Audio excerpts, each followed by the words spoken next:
Good morning, and to all my friends and family in France, bonjour, bienvenue, and for my friends here in the United States, happy St. Patrick's Day.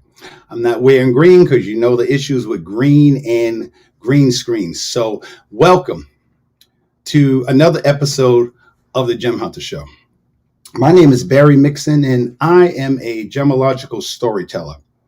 And each week, what I would like to do is take you on a journey, on an adventure into the art, science, history, and magic of gemstones, precious metals, and fine jewelry.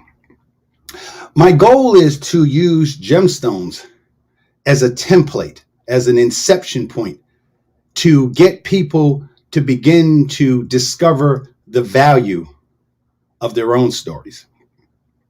Let me apologize first because my unit, my condo, just had a major fire. Not my unit itself, 2 doors down, major fire. So there's kind of smoke in air. So if I start coughing, it's not COVID or anything else. It's just dealing with the smoke. But as Barbara says, and as the Marine Corps always says, the show must go on. So let's get started. There is a law in science called the law of thermodynamics. Now, don't be afraid. I'm not, some of you are saying, oh my God, let me turn it off. Don't be afraid. You can handle this. Just relax. The law of thermodynamics. And what that law says is that energy cannot be created or destroyed. It can only be changed from one form to another. Let me say that again. The law of thermodynamics, in fact, it's the first law. There's 3 laws of thermodynamics, actually 4, but there's 3 laws of thermodynamics. And the first law says that energy cannot be created or destroyed. It can only be changed or transformed from one form to another. And for you to be able to really understand the depth of that statement and how it relates to what we're going to talk about today, I have to first get you to understand what a law is in science. See, most people think that a law is an absolute. It doesn't really work like that in science. A lot of people think that in science, and we learned this in school, that there's a hypothesis, there's a theory, and then, of course, this theory somehow graduates to the level of being a law, and therefore it is absolute. That's not how science works. A law in science is more flexible than that.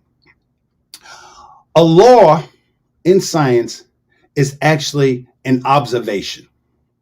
It is an observation of things that happen or phenomenon that happen in the natural world. So the law of gravity, yes, it's a law until we start seeing people floating up in the sky. If all of a sudden your friend, you're talking to Bob, and Bob starts talking, and he starts talking to you and then starts levitating, and you see other people starting to levitate, your first thought should be, this is no longer law. Who do I report this to? So a law in science is an observation. And what I have been, for the last 17 years, I have been observing something that happens in gemology.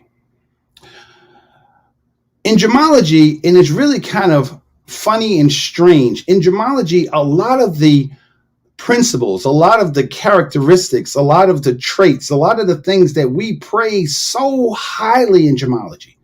I mean, it's like just, we treat it as if it comes directly from God. In gemology, a lot of those same characteristics don't get passed on to the way we deal with each other. For instance, please allow me the honor and the absolute pleasure of, for the very first time in my lab, this is called the pink star, or some people call it the pink dream. The pink star is a 59.60 carat diamond. It works out to about 11.9 grams. It is a modified, I'm looking at the stone, it is a modified oval, brilliant cut. It was found in Africa, South Africa, by De Beers, of course. It is a fancy, vivid pink diamond. And ladies and gentlemen, 4 years ago, 2017, this diamond was auctioned at Sotheby's in Geneva, Switzerland, for $83 million. I'll let you think about that for a second. This is the most expensive gemstone ever sold in the history of the world. A pink diamond. Now, that is wonderful in terms of gemology. But in terms of if those same characteristics existed for people, there would be so many problems with this gemstone. For instance, first of all, it's pink. So if it was a woman or a female or feminine gemstone, that would be cool. But if it was a male, a little bit of pink is okay. But this much pink, oh no, we can't have that. That's just too much pink. So that would be a problem. Then we also have a situation with the fact that it's 59.60 carats. Carat in gemstone, in terms of gemology, carat means weight. So what you're saying is not only is this guy pink, but he's also fat. Yeah, he's fat. He's not only fat, but he's fat and he has this strange oval shape. You can't bring this guy home. Your father's going to say, who is this guy? This is the type of person gets teased in school. He's pink and he is fat and he's funny shaped. And if that's not enough, think about where he comes from. He comes from that place, from a hole in somewhere in Africa. In South Africa, he came out of this deep hole where nobody even knows where it is. That's where he came from. And if that's not bad enough, there's nothing else like this in the whole world. So he's rare. And then with humans, when you are rare, oftentimes you are considered weird or freak. So you're pink, you're fat, you were born in a, according to our last president, not the best place in the world. And you're old. Another thing is that you're old. This diamond is at least 1 billion years old. So, and the last thing, if that wasn't enough, this diamond is always late. Yes, it took, if not late, let's put in education term. This diamond is has a little bit education challenge because it took literally 2 years to cut this gemstone. So as you can see, the qualities and the characteristics that would be perfect, which would be extraordinary for a gemstone, not so much for people. And that type of hypocrisy exists all through gemology. When you look at gemstones and the thing that gets me excited about gemstones is the history, not so much just the bling bling but where they come from. And more importantly, what people do to get them. And the amazing thing about gemstone is gemstones can transfer to all types of cultures and religions and sexes, things like that. You can have two countries completely at war with each other, but say diamond, ruby, emerald, sapphire, pearl, they know exactly what you're talking about. And that is true for all gemstones in gemology, but it's really true when you begin to really see the analogies between people and gemstone. You see it in diamonds in general and in fancy colored diamonds in particular. See, GIA, the Gemological Institute of America, created a story. Now, a few weeks ago, I told you that De Beers had a problem. In the 1930s, they had a problem because they had all these tons, millions of tons of diamonds, and they didn't know what to do with them. So they had to get rid of them. So they created a story. First, they told you about Maximilian I and how he gave the wedding ring to Mary of Burgundy, the first engagement ring, rather. Then they told you that diamonds are forever. In the 1940s, they told you that diamonds are forever. And they're not forever. Then they told you that if you really, really love that person, that the best way to show your love is to give a diamond to that person. So what they did was create another story. And that story is called the 4 C's of diamond grading. Now, the way it's supposedly, and we're going to talk about color today. Now, color normally is second. It usually goes cut, as we talked about a couple weeks ago, color, then clarity, then carat weight. But when you understand the process of a story, because ultimately that's what we want to do. We want to use gemstones as a story. I want to show you that. Then you understand that clarity should come before color. But in the gemstone world, color is king.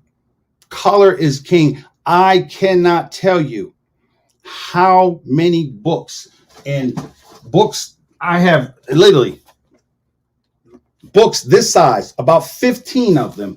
And all of them, the first thing that they drill in your head, whether it be the Gemological Institute of America or GEMA, which is the gemology school in the world. Don't Americans get upset about that. But the first gemology school is called GEMA, the Gemological Association of Great Britain, which is I'm working my fellowship or doctorate on extremely hard. But the thing they make you understand is color.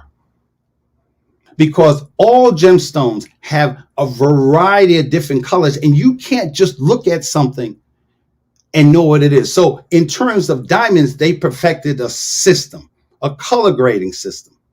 And most of you know it. You have cut, you have clarity, and color. And with color is a scale that goes from, it's a linear scale that goes from D to Z. D, E, F is colorless. Let's see, you have to remember your alphabet. G, H, I is near colorless. K, A, K, L, M is faint. Then you have very light, light, and that goes all the way to Z. So it goes from D to Z. And for those of you who are always wondering, why did they start with D? That's because back in the old days, and I'm talking about ancient days, because color has always been a factor. They would grade color based on whatever people wanted to say. If it was a really high light performing diamond, they might call it icy blue or whatever name that they thought was sexy or romantic. So GIA back in the 1939, the color system started in 1953.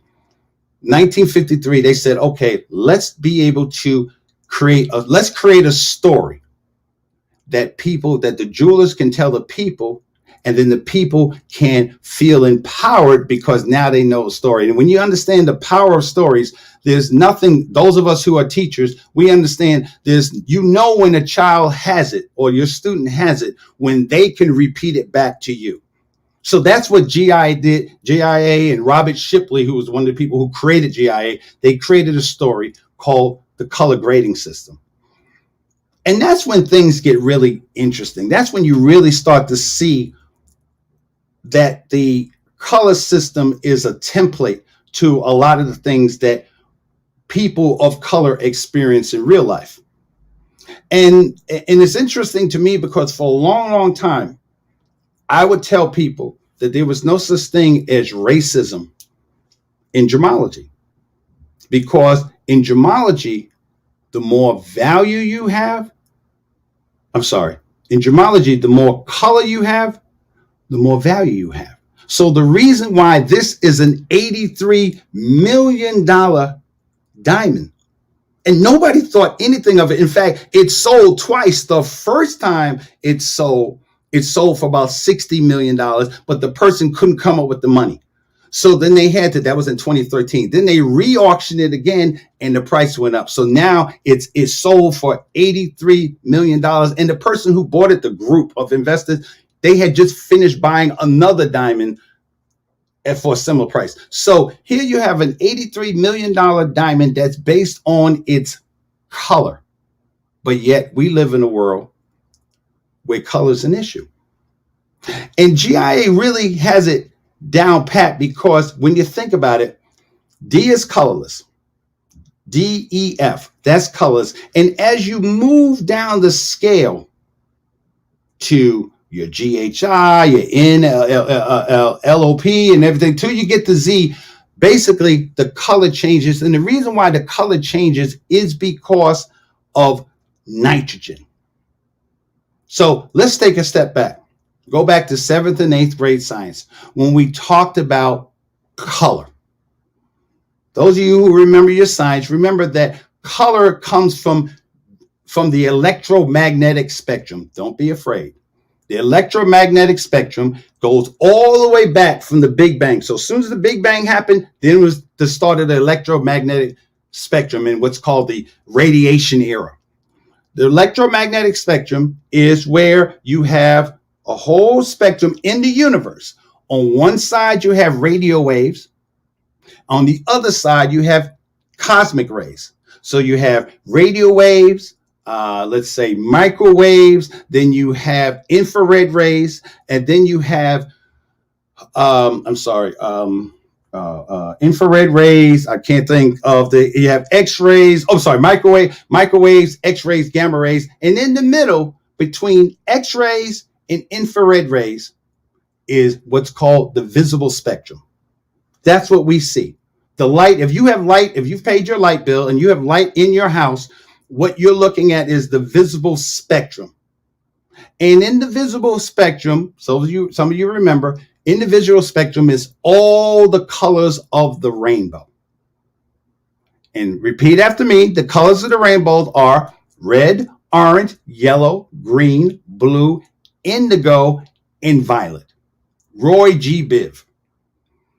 Those are the color rainbow. Now, what's interesting is that color really doesn't exist. Let me say that again. Color really doesn't exist. So what we are seeing that we say it's color, actually it's a perception, because color is a wave. So all those colors are basically waves. They are frequencies. And what happens is when we look at an object and there's light, sunlight, candlelight, there's light, that light hits the surface of that object, in this case, a gemstone. And either the object will absorb the colors or it will reflect the colors. If you see pink, that means it has absorbed all the other colors. Black, those of you remember, black is not a color. Black is the absorption of all the wavelengths. And white is the reflection of all the wavelengths, all the colors of the wavelength. So when you say color, you're really talking about a description of those waves that sit in the visible spectrum. Now, so all diamonds come in every color of the rainbow, literally every color of the rainbow.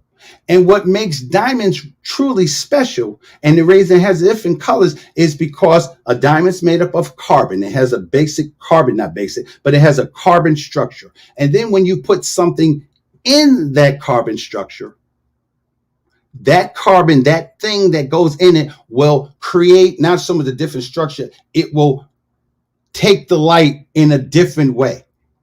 So from D to Z, if you add nitrogen to it, you get more and more yellow diamonds. If you want a blue diamond, you put trace amounts of boron. When I say trace amounts, let's say there's 1 million molecules, you put 1 boron in it, or 100, 1,000 to get a blue diamond. Green diamonds, and those for all the other colors except green, pink, and red. Green diamonds come from basically living in a radioactive material. And red diamonds Pink diamonds are extremely rare because what happens with pink diamonds is, and red diamonds especially, red diamonds are the most rarest diamonds in the world. I mean, literally thousands and thousands and millions of tons of diamonds can go past and you will never see a pink diamond. Pink diamonds and red diamonds, and then we talked about pressure. 70,000 pounds per square inch pressure, 3,600 degrees temperature.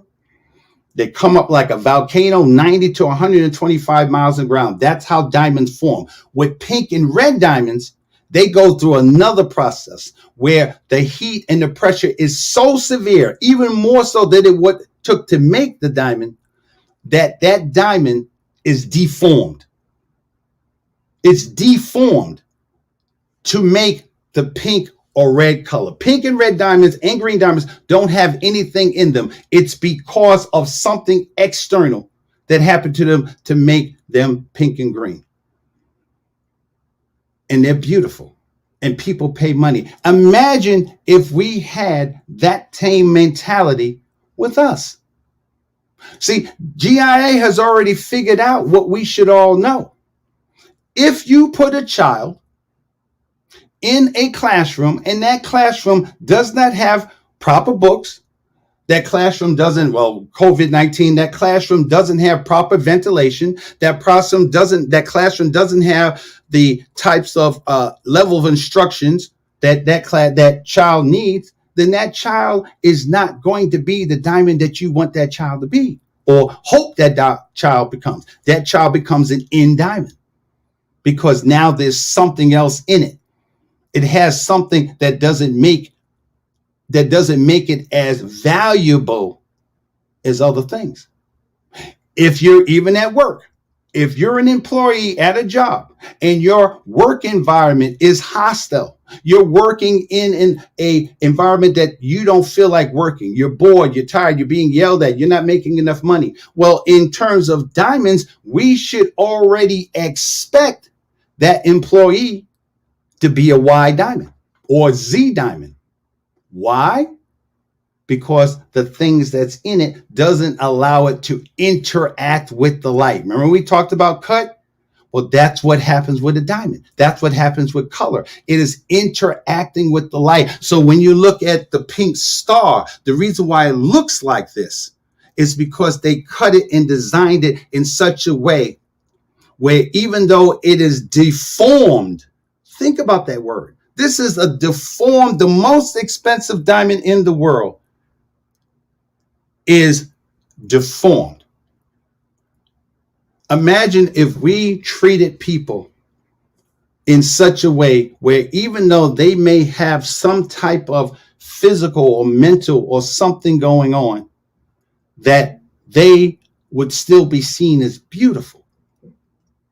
I showed you on my Facebook page the chocolate diamonds. Well, chocolate diamonds was created by a company called Louvion.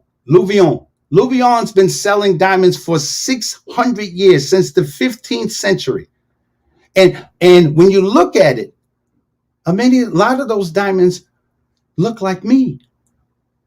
Now, in this D to Z scale, it goes from, again, colorless, which of course, colorless is perfect, wonderful. And as you move down the scale, it gets more yellow and brown. In fact, the definition for fancy diamond are any diamonds that are not yellow and brown. Think about that on a bigger scale. White is wonderful. Colorless is wonderful. Colorless is perfect. And as you move down the scale, even though they're diamonds, because they are yellow and brown-ish, they have less value. So the purpose of this lesson today is, what I want to do is get people to think differently about when they see a person, whether it be a person of color. And again, diamonds, I'm talking to everybody, not just African Americans, not just Asians, not just Hispanic. Everybody has a color because that color is based on the light. Again, Energy cannot be changed or destroyed, only transformed. So the only difference between this diamond and me is how the energy was transformed. When you see a person that does not, who may not be what you think they be, start to look at what characteristics do they have? How does that all relate together into who they are? Because that's what we do with people with fancy diamonds. You notice it goes from D to Z, and then after Z, you have the fancy colors. And in my mind, I saw, well, that's what we do with athletes. That's what we do with superstars. Michael Jordan is not black. He's Michael Jordan. A beautiful woman from India who was, let's say she's an actress in Bollywood. She's not poor Indian person that we think about coming from Calcutta or whatever. She is whoever she is. So, and the only difference between the way we relate to diamonds or other gemstones, but in this case, diamonds, is the way we perceive, the way we observe color. So the whole purpose of this show and the purpose of all my shows will be to show you, one, the hypocrisy of it. And I'm not saying that, again, I promised you a non-confrontational. I can be non-confrontational because we basically are talking about energy. Energy. When light hits me, I come out with I like to think, a rich cognac color. That's what I like to think. And that was the only choice I had. When I was born, they didn't ask what color, because I wanted to be blue. I thought the people on Avatar was gorgeous, but they said brown was the only thing they had available. And that's for everybody. This diamond did not choose to be pink. In fact, this is in fact, when they rate this diamond is rated impossibly rare. This diamond should not exist. The green diamond that I put on my Facebook post, green diamonds come from an extremely toxic situation. They have to be in the ground with something that is radioactive. And how do we know that? It's because, I forgot the guy's name, but when he buried a diamond, he buried it along with uranium. And when he pulled it back up, it was green. But unfortunately, like Madame Marie Curie, he didn't understand the power of radioactivity. So what he did was he picked it up, carried it with him, and he died from radioactivity. So the next time you think about the issues that we have in this world with color, take a second to think about, if that was a gemstone, if that person was a gemstone, what would you think? How would you grade that? How would you grade that person who is, because we have black diamonds, we have blue diamonds, we have red diamonds, we have green diamonds, we have yellow diamonds. So that person, that red diamond that's extremely rare, why do we treat people who have reddish hue to their skin differently? That's the question that has bothered. That is really the inspiration to why I became a gemological storyteller, because I want people to begin to understand how the science, why we're so attracted to gemstones. I believe that we see ourselves in them. And then if that's the case, then I believe that we can change our consciousness on the way we see each other. So I hope you enjoyed today's lesson. Next week, we are going to talk about we're going to talk about carat weight. For those of us, including myself, who've gained weight, I'm going to tell you why, if you are a diamond and you gain 10 or 15 pounds, you wouldn't feel bad. You'd be like, girl, you look like you put on some more fat. Doesn't it look great on me? We would treat it differently because, again, this is a 59 carat diamond. Nobody's ever going to say, girl, that's just too big. I think it's too fat. So until next week, please take time to discover the value of your own stories. And au revoir. I'm hanging on your every word. The love inside, I feel it burn. I've never felt this way before. I've had a taste, now I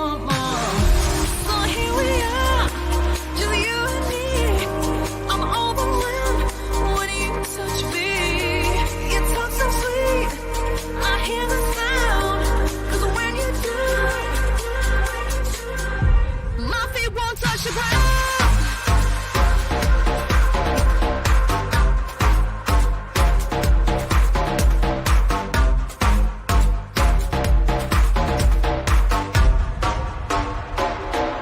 My feet won't touch the ground.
Good morning, everybody. It's Laura Armstrong here. I am your leadership accelerator and communication expert. And this morning, we're going to continue talking about communication, a subject I love. And in the previous sessions, I was talking about the different types of personality codes through our bank coding methodology system. And bank is an acronym for the 4 personality codes. And I'm sure you guys have done other personality assessments. And this is very similar to those, but bank is very unique in a way that it's reverse engineered to teach you how to speak to the values that are important to people. So not only are you having your message heard, but you're also being able to hear what people are saying to you and actually speaking to them in the values that are important to them. So communication is just so key, especially now these days. We really have to up our game. And once we went through those last few weeks, I really gave you an insight into each of the codes and then summarized it on last week. And I've got a special treat for you in this next session of podcasts that I'm going to do for you. There's going to be 8 of them. Today, we're just going to do the introduction, and I'm going to talk about our bank iOS coaching program. And I just really wanted to give you some insights to what that's about, because not only is it unique to any other coaching program that I've seen, and I've seen dozens of them, and organizations, programs, you name it, I've seen it. And I found that going through this one, which I have done, not only found the holes in my business and in my life, like where things were lacking, but the tools to shore those up and become more profitable and become a better person and see what was missing and actually fill those gaps so that I could feel more complete to move forward in my business and my leadership through effective communication. So each week, I'm going to share with you a little bit about each intelligence and get you thinking off grid. And if you want more info on the coaching program, that's fine. I'm happy to have you as a part of that, or you think you're a coach already and you're like, wow, this would be a great contribution to what I'm already offering. I want to be involved in this and I want to teach it. So we're always looking for coaches and trainers, right? So if this is something that resonates with you, great. Otherwise, just take the info, bring it all in, write down what you need, and move forward with it, right?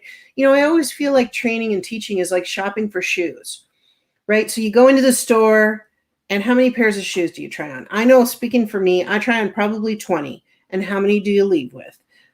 Sometimes one, maybe two if I'm super lucky, but usually it's nothing. I just can't find the right fit, right? So really, a lot of the time when you're teaching or you're imparting knowledge to people, they really only leave with 10% of what you're doing, right? And the rest of it can come in later. That's why taking notes and looking at videos again or trainings again is so important. So today I just want to briefly go over all 6 of the intelligences we're going to cover over the next 6 weeks. The first one, so first of all, our iOS coaching program is a roadmap to personal growth across all of the bank intelligences, right? It features thought-provoking questions and exercises that get you to take some strategies to implement immediately into your business, your leadership, and your life, right? And I wanted to go a little bit over each intelligence. So the first one we're going to cover is personality intelligence. And we did talk about the 4 codes in the previous weeks. So you kind of know already, you got a little bit of a heads up on this, right? So our personality intelligence module helps you to understand and communicate more effectively with each of the bank buying personalities. Okay, so the blueprint, who's super organized, everything is structured, there's a process around everything, you minimize risk, it's very predictable, everything is step by step. Okay, the second one is the action. This is your mover, your shaker, your millionaire maker. They love excitement and opportunity. They love competition and winning. They love to be seen and acknowledged as being seen.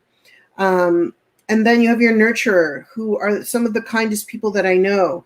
They love community and being authentic. They have high morals and ethics. They don't move forward on things unless it feels good to them. And whatever they're purchasing has to make a difference or contribute to something. And they love being part of a community and being asked to be around the campfire. Okay. And the knowledge are some of the smartest people that I know. Okay. They love intelligence and learning. They love dealing with the experts in their field. They are the expert in their field. You better know what you're talking about. For these people, they ask a lot of questions, not because they're trying to upset you, but because they just can't make a decision because they don't have enough information. So they just keep asking questions. Be patient with the knowledge types. Okay. Because they really do want to deal with you. They just want to make sure that you're the expert in your field and you can answer all the questions they have before they make a decision. So that's a little bit about each of the codes, okay? So to really up your personality intelligence, you want to become really proficient at revealing others' bank codes. So I know for me, like when I watch TV even, I'm coding people. I'm like, if it's a doctor show, the doctor is definitely a K, but he's high end because he cares a lot about people. So his N and his K are probably equal. So start coding your family, the friends around you, right? And interpret that. Like, how could you speak to them differently than you're speaking to them now? Because you have that excess knowledge now. You have the knowledge about the bank codes and you know the values that are important to them. So how would you change your conversation with them to have a better line of communication when you're speaking with them? Okay. There are a variety of different approaches you can take to learn and apply this new skill set. So not only is it verbal, but it's also written. Okay. And make sure that when you're talking to the different personality types, whether you're writing an email or you're speaking to them on the phone or by Zoom, that you're actually paying attention to what they're saying and you're actively listening. Because remember, only 7% of our conversation is verbal. So it's super key for you to listen first and look for those clues to pick up, on what the bank code is that, they're giving it. They're literally giving it to you. You just have to tap into it. Okay. And the next one that I'm going to talk about is sales intelligence. Okay. So that's our second intelligence.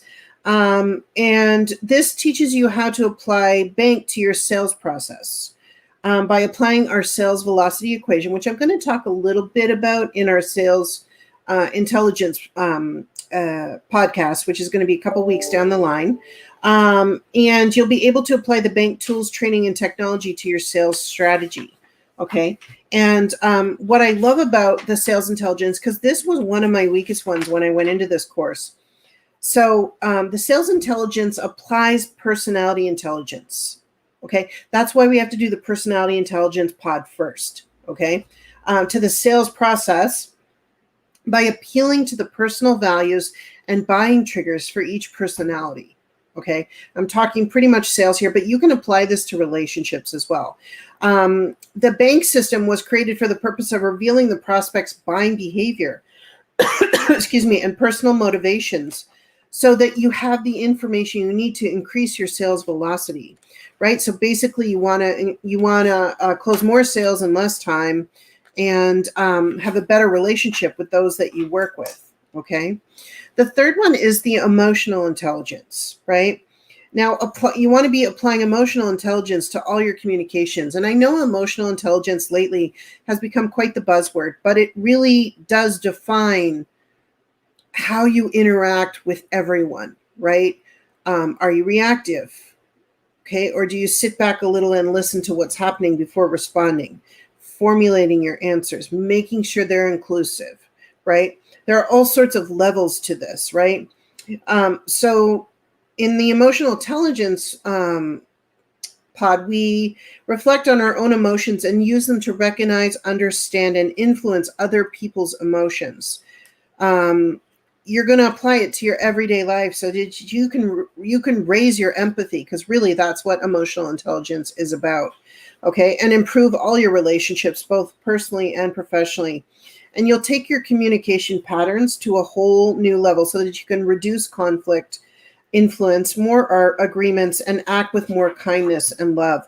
And really, that's what it comes down to, acting with more kindness and love. And I just love that is so simple.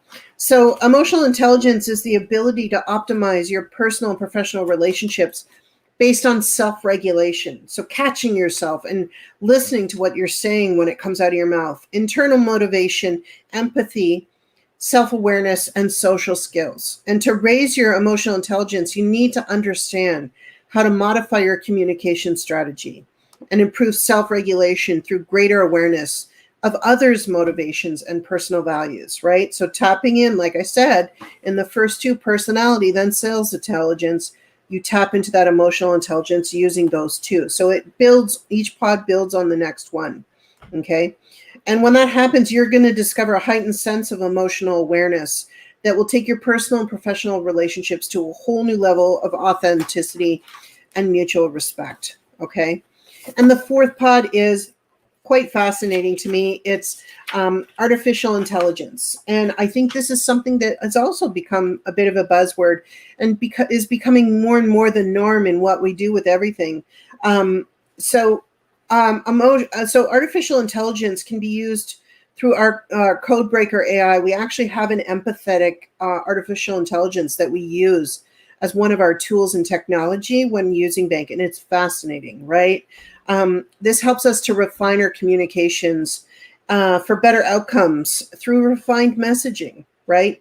And it focuses on the practical application of artificial intelligence to get more wins, earn more revenue, save yourself time, and generally improve your overall quality of life. Because when you're using artificial intelligence, you want it to be contributing to you. You don't want it seen as an extra thing that you have to learn, right? So, basically, the Codebreaker AI analyzes content to identify bank codes and validates the effectiveness of the message for a particular bank code. It's the only AI tool powered by bank that analyzes with empathy a message and validates which personality type will be most receptive. So it's basically going to code the person, say, okay, so this is how they're writing, or this is how they're speaking. So you have to speak to them in those values to get your message across, and so they feel their message is being heard. Okay, so you want to expand and reach the application of this tool in all aspects of your business and personal life, so you're certain your messaging will have a maximum impact. Okay, get that? Maximum impact for all your current and future clients, as well as your personal relationships.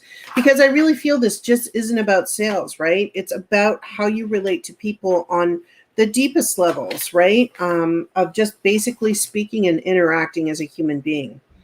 And the next pod, our fifth pod, is going to be business intelligence. I also scored low in this when I started it. And boy, I'll tell you, by the end of it, My score went up because I found where there were so many gaps in my business intelligence. I was great at relating to people, but man, I really needed to bring my business piece in there. So, this module will talk about our Bank Pass, which is one of our tools, our BCRM, and our Codebreaker AI, so that we can collect and leverage data to increase our business intelligence, so that you can work smarter and not harder, because we all want to be working smarter, right? And business intelligence is a technology-driven process for analyzing data and presenting actionable information to help business owners make informed business decisions. Because some of us are about taking chances, some of us aren't. Some of us do not like risk at all, right? Mostly the blueprints, right?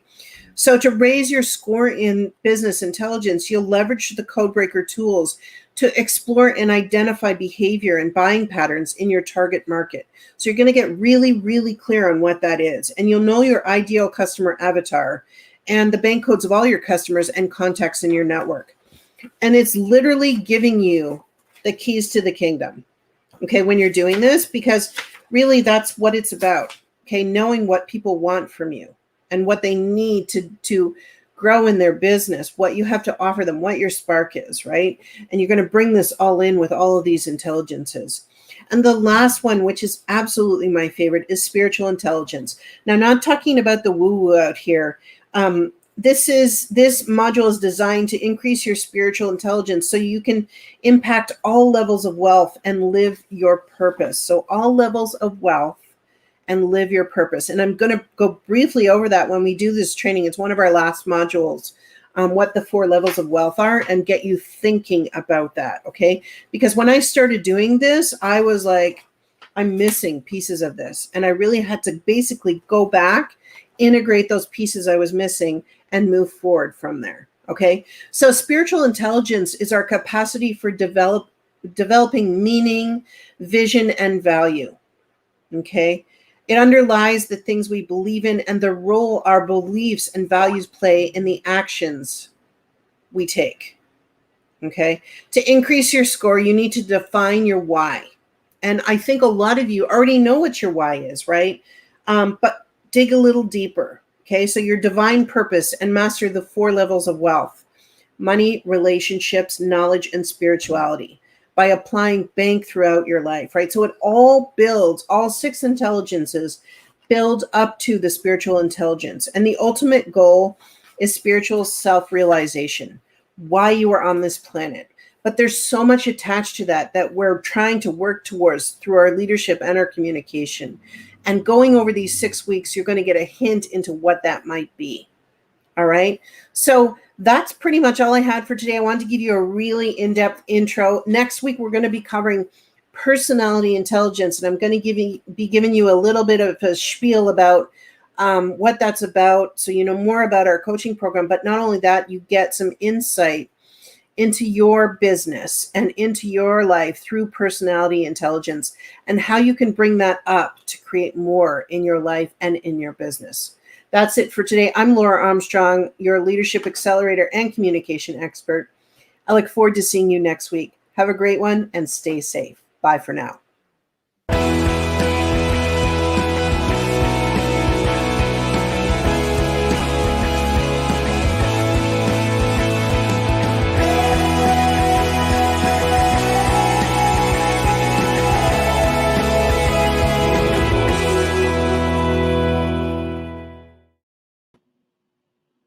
Awesome, awesome, awesome. We had a tremendous, spectacular show today. And you're probably saying to yourself, where was Barbara? I brought on both experts back to back with some videos in between because I wanted to make sure that they got their time. And the reason why I'm saying that is, and I'm vulnerable, I always say I open up. When I got an email this morning saying that there was going to be some technical issues. As we all know, technical, we learn, right? We move forward in it. Well, they told me that. I was like, my show's about to come on in like 10 minutes. What is going on? No, you can't do that to me. And then I was like, okay, breathe, do the whoosha. Whoosh. So I calmed down and I kind of let both of my experts know what was going on. But then you know what? See, you never know what's going to happen. See, I'm glad I did the Usha because when I did that, and I told everybody, I says, it looks like we might have to cancel the show. And I hate cancel shows. I just don't like to hear that. That's like a no-no. Got another email saying everything's good to go. We fixed what we need to fix. And I was like, oh, yes, yes. The sun came out, the rainbows, everything. It was like, yay, yay, yay, yay. And I just had to just thank both Barry and Laura for being so just patient and just being a team and saying to yourself, okay, we're back. Okay, we're here. We're back. We're here. We're back. So thank you both. I just appreciate you so much. I appreciate always the support of everybody that's chiming into the Diamond Factor experience. I can't say that enough. I can't say that enough. So I think this quote, because I have to end with a quote. Got to give you my quote for the day. I didn't want to miss out on that. And this is a quote that I've been saying for a while, but I felt like it was very, very, very, very important today of what happened. Obstacles cannot stop you. Problems can't stop you. Most of all, other people or systems or technology can't stop you. The only one who stops you is yourself. And I want you to always remember that what you have in you, no matter, like I said, I was talking about all the earthquakes and floods that go around in your life, those things, the pandemic, all that kind of stuff. You still move forward because you have this in here. And what I always say what this is, what do I always say what's in you? Your PPD, your purpose, your passion, and your drive. So we were driving today. We were pushing today throughout everything that just happened 5 minutes before the show. We still pushed. We had the show, and and hopefully, you got the value out of it that I always want to make sure you have. So with that, we will see you on Friday. We have some goodies on Friday. I'm not going to tell you because I never tell you the goodies.